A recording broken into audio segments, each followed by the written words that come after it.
نہیں تو یہ آپ کی کاشتکار جو بھائی ہیں، آپ خود ماشاءاللہ کاشتکار ہیں، تو ان میں یہ اویئرنیس آ بھی رہی ہے کہ نہیں؟ اصل مسئلہ تو اویئرنیس کا ہے نا، کیونکہ میں نے تو اکثر ایک جملہ دہراتا ہوں، میں اکثر ایک جملہ دہراتا ہوں کہ ہمارے یہاں یہ ایک ٹرینڈ ہے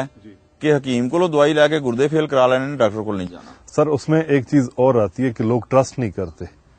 کیونکہ بہت ساری جو چیزیں ہیں نا، یہ نئی چیزوں کو انٹروڈیوس کروایا ہے مارکیٹ میں جو پرائیویٹ کمپنیز نے، اور ان میں سے بہت ساری کمپنیز ایسی ہیں جن کے اوپر فارمر ٹرسٹ نہیں کرتا۔ بالکل ٹھیک ہے جی، ان کی کوالٹی اور کوانٹٹی کا بڑا فرق ہے۔ صحیح سر کہ جو ان کا وہ لکھا ہوتا ہے نا جی کہ اس میں اتنے فیصد یہ چیز ہے، وہ اس حد تک وہ ہوتی نہیں۔ اچھا، جو یعنی ڈیٹیل دی ہوتی ہے وہ نہیں ہوتی، اور اس سے جو ہے نا ان کو جو ان کی وہ ریکمینڈیشن ہوتی ہے اس کے مطابق وہ ریزلٹ نہیں دیتی۔ ٹھیک، ظاہر ہے کہ اس سے اثر پڑے گا، اس سے اثر پڑتا ہے جی۔ ٹھیک جی، میں سلیم شاہ صاحب آپ کی طرف آتا ہوں۔ اصل میں ایک کوشچن آیا تھا ہمارے فارمر بھائیوں کی طرف سے، وہ ہونا آپ سے چاہیے تھا کہ ڈیلر حضرات جو ہیں وہ صحیح گائیڈ نہیں کرتے، تو آپ یہ بتائیں کہ ڈیلر حضرات کو مزید اس حوالے سے بہتری کے لیے کیا کرے گا آپ، کیونکہ آپ فرینچائزی ہیں علی اکبر گروپ پاکستان۔ مقصود صاحب نے یہ سوال کیا تھا، مقصود صاحب تو ہمارے پاس تک آئے نہیں، تو باقی جو ڈیلر ہمارے پاس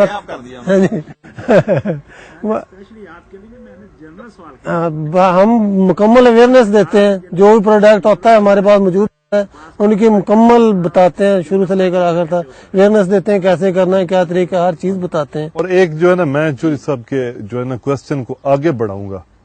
کہ اس میں جو چوئی صاحب کا کوشچن ہے نا، اس میں ایک بات اور آتی ہے، بعض اوقات ایسے ہوتا ہے کہ کوئی نہ پروڈکٹ بچ رہا ہوتا ہے، سیزن کا اینڈ ہوتا ہے، یا وہ اس کراپ کے لیے فیزیبل نہیں ہوتا، آف سیزنل یا ادرز کراپ کا وہ پروڈکٹ ہوتا ہے،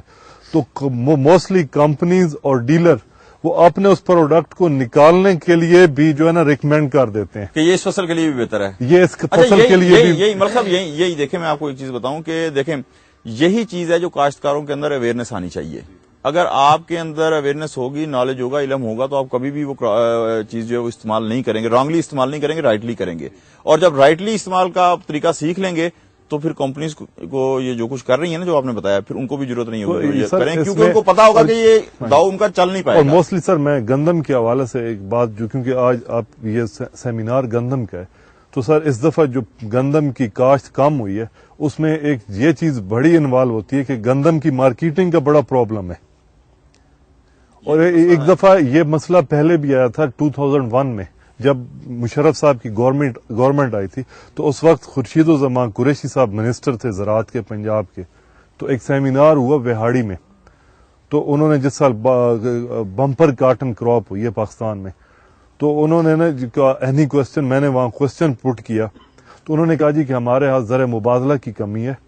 تو اس وجہ سے گورنمنٹ جو ہے نا خرید نہیں پا رہی۔ نہیں، گندم کو خریدنے سے کیا اس میں وہ اس دفعہ بمپر کاٹن کراپ زیادہ ہوئی ہے، ییلڈ، تو جو ہے نا ڈپارٹمنٹ کے پاس اتنے پیسے نہیں ہیں، پاسکو اور خوراک جو ہے زراعت کی فارن منسٹری ہے۔ ایکسچینج سے کیا تعلق؟ وہ تو کسان کو انہوں نے ڈالر تو نہیں دینے۔ سر میری کوشچن بات سننے، تو نیکسٹ ایئر پھر جو ہے نا وہ پرابلم جو ہے نا چلتا رہا، لوگوں کو جو ہے نا گورنمنٹ کا ریٹ اس وقت 300 تھا، 200، 220، 40 میں بکتی رہی، تو ایک سیمینار میں پھر اکٹھے ہوئی ہے، تو وہی گندم کی جو ہے نا اپریل کا ٹائم تھا، مئی کا کٹائی کا، وہ اور لوگوں زمینداروں کو نا وہ روٹین میں جیسے دھکے پڑتے ہیں، ان کی کوئی بھی کراپ آتی ہے تو وہ پڑھ رہے تھے، تو میں نے وہی جو ہے نا کوشچن ان کو پٹ کیا، تو انہوں نے کہا جی کہ یہ پالیسی بنا رہے ہیں ہم، تو یہ جو ہے نا فنڈ ریلیز ہوتے ہیں، تو میں نے انہیں وہ ایک سال پہلے والا اپنا جو ہے کوشچن وہ یاد کروایا کہ آپ نے وہاڑی میں یہ جواب دیا تھا، اور اب وہ یہ ملتان میں تھا، تو اب میں نے کہا یہ پالیسی تب بنے گی جب آپ کی گورنمنٹ چلی جائے گی،